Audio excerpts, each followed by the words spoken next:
About 2 years ago, I moved in with my uncle and my aunt into their home to help them with their farm. It was in a small town that was about 12 streets wide and 4 streets long in the west part of Texas.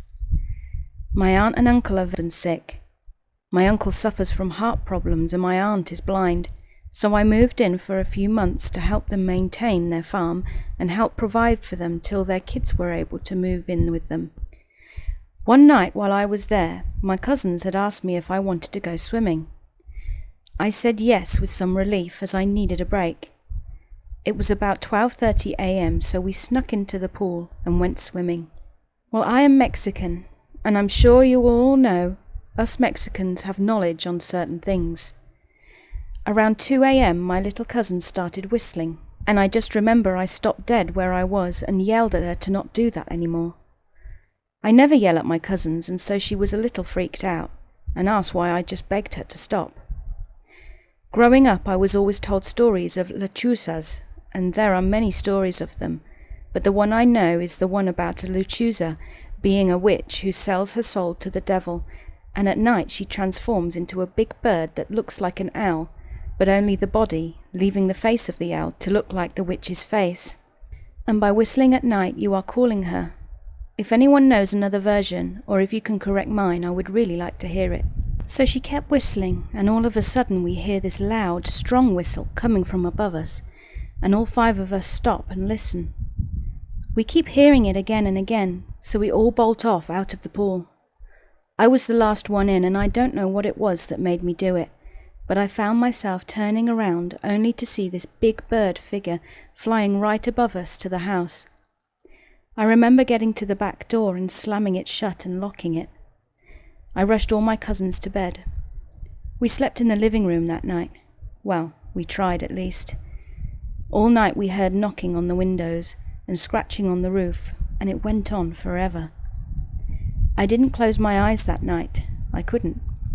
I had to watch the front door and my cousins. At one point I finally did sleep, and I dreamt of me holding the front door closed while an old lady stood outside knocking and asking to come in, and me yelling at her to leave us alone. After a while she would get mad and try to push her way in, and then she stopped and did this nasty yell that woke me. When I looked at the front door, I saw it had been wide open, but the screen door was closed and locked.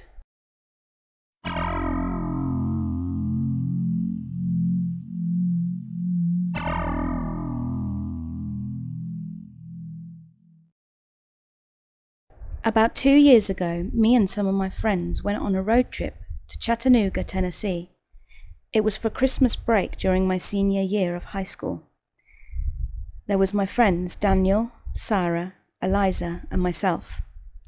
We thought the trip would be pretty normal, but it didn't go as planned. When we first got there, we decided to stay in a motel or something, but Daniel informed us that their dad had gave them some money, so our last night in Chattanooga we could stay in a big hotel or inn. The first 2 nights we stayed in a motel, and we spent the days going to the Hunter Museum, the Chattanooga Choo Choo, different places to eat, and a few other places. Each place we went to I felt like something was off. Now when it came round to our last night, Daniel and my friends claimed they wanted to stay at this place called the Reed House Hotel. To me it gave me some chills. Not because it looked scary, but because it gave this eerie vibe. My friend Eliza insisted we stay there on our last night. Right when we walked in, I instantly regretted agreeing to stay there. It showed old pictures and paintings from when it were first opened up, and the pictures seemed to follow you around. We got our room keys and went to our room. When we headed to our room, I heard this strange gargle sound coming from this room known as 311. It sounded like someone was gargling water or something. When we got to our room, I asked Eliza why she insisted on staying here. She started telling us these stories about the place. The hotel burned down for unknown reasons. Soldiers died during the Civil War in the basement. There was a ghost in the ballroom and lobby, and a dark shadow person had been seen in a mirror. But the most chilling one to me was the story of room 311. Now there's 2 stories to it. A newlywed couple stayed in the room on their wedding night, but the wife was flirting with some guys that were also staying in the hotel. That night her husband murdered her as she was taking a bath. The ghost of the lady hates men and smokers because she was murdered by one. The second story was that the lady that was staying in room 311 was killed in the bathroom and she was almost beheaded by a soldier. Again, she hates smokers and men.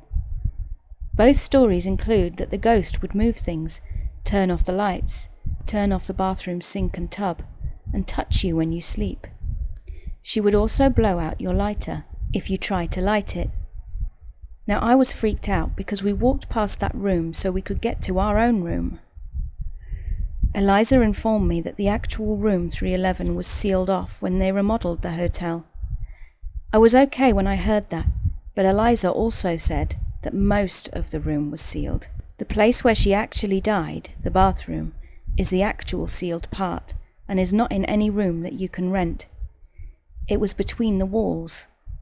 She also stated that most people think that some of the room is a part of room 313. I became more freaked because that was the room next to ours. It turned out Eliza used to live in Chattanooga, and that's why she knew so much about the town's history, including some big flood that happened in 1867. She told us how most of the town was built off of the old one. Some bodies from the old Chattanooga are still not found. I didn't get much sleep that night, and I was happy when we were about to leave the next day. We headed to the lobby to return our keys when I accidentally bumped into this lady that looked to be in her 20s. She seemed pretty pale and had black hair. I told her I was sorry and that I didn't mean to bump into her. She just stared at me confused, like I told her she'd grown a second head or something. I repeated myself just in case she hadn't heard me. She simply replied with, "You can see me?" She had this twisted grin. I simply nodded and was confused by why she'd said that. I excused myself to catch up with my friends. When I got to them, I explained what happened, and Daniel looked at me weirdly. I asked him what was up, and he told me they didn't see the lady. It was only us in the hallway. Later when I got home, I looked up the hotel to see if what Eliza said was true. It was. Sometimes I still feel chills go up my spine when I remember that place, or the town itself. I only have one question though. Who was that lady I bumped into, and why didn't the others see her? I can just remember her twisted smile.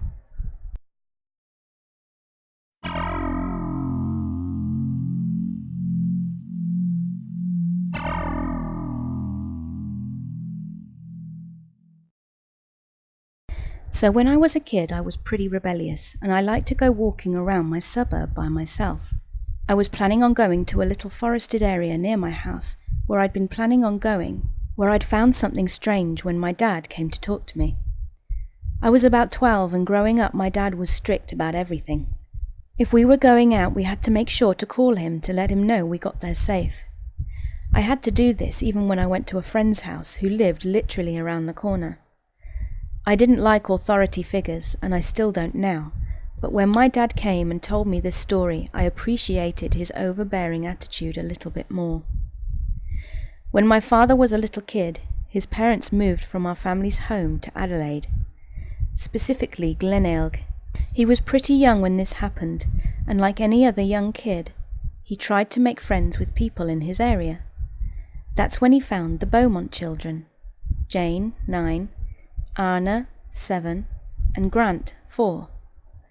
My dad was 5 when he made friends with them, much to my grandmother's insistence that they were no good, but my dad was young and he thought they were nice.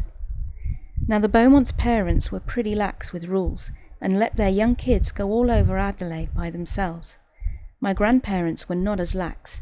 My grandpa was a staff sergeant in the army, and my grandmother was a stay-at-home mother with a temper and a wicked smacking hand.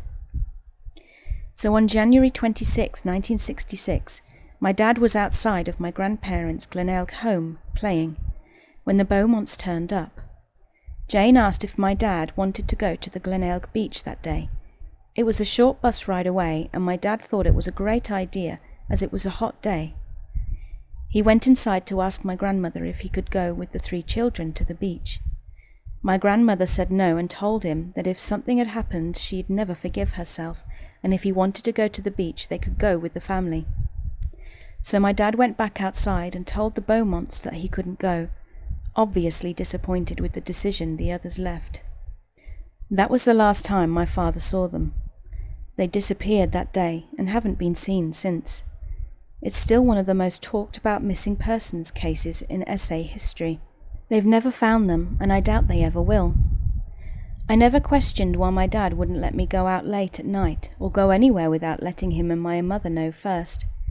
To this day I still let him know what I'm doing, and I tell him when I get to the places safely.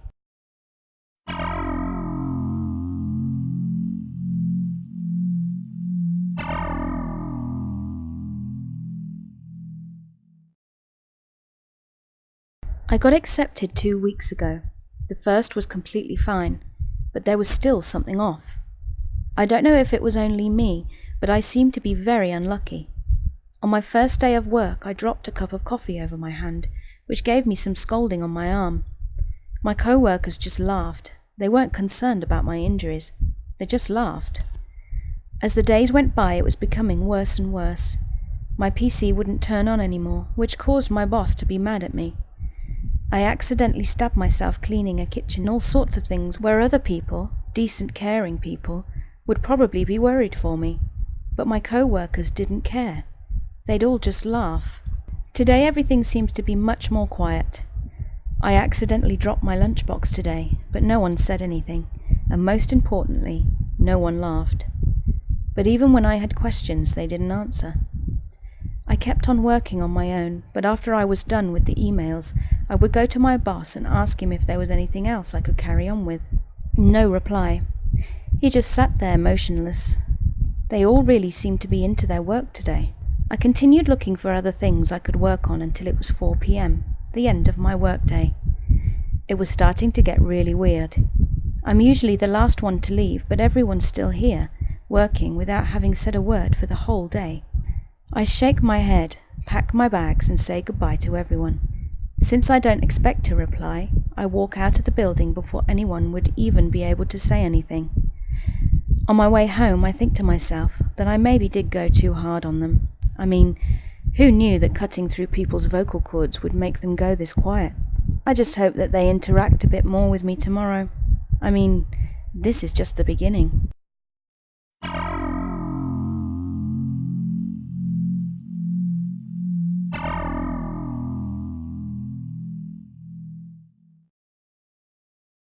The story I'm about to tell you is one that I can barely believe myself.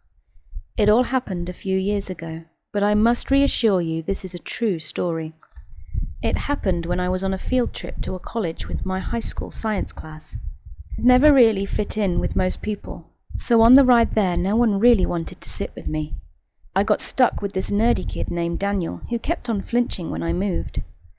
At first Daniel seemed agitated, but eventually he calmed down and buried his head in his phone. It felt like he was waiting for a text or call from someone, but nothing happened. I'd heard people say about how Daniel never smiled, that he seemed emotionless unless he was flinching.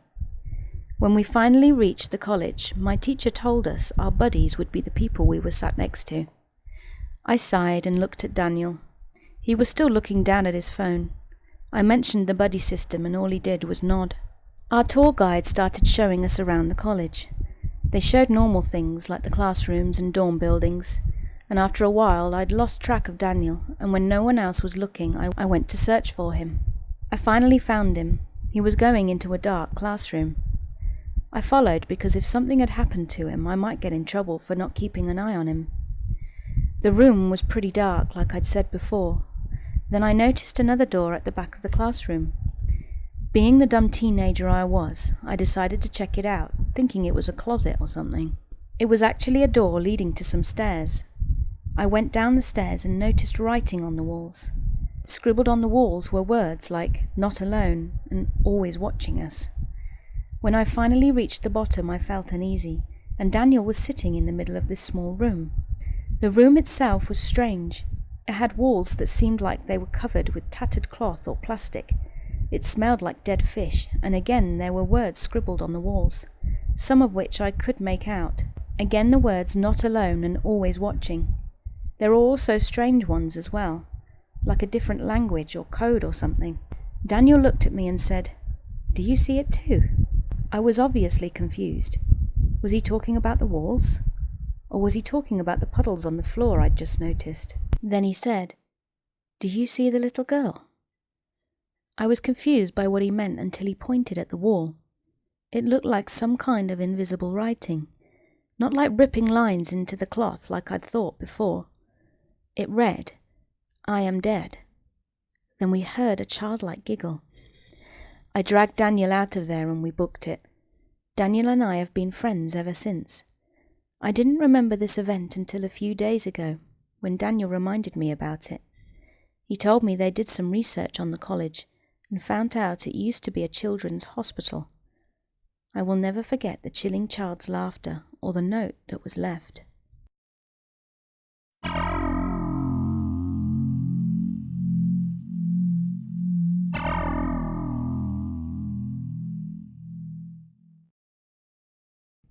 Hey Fizz and friends!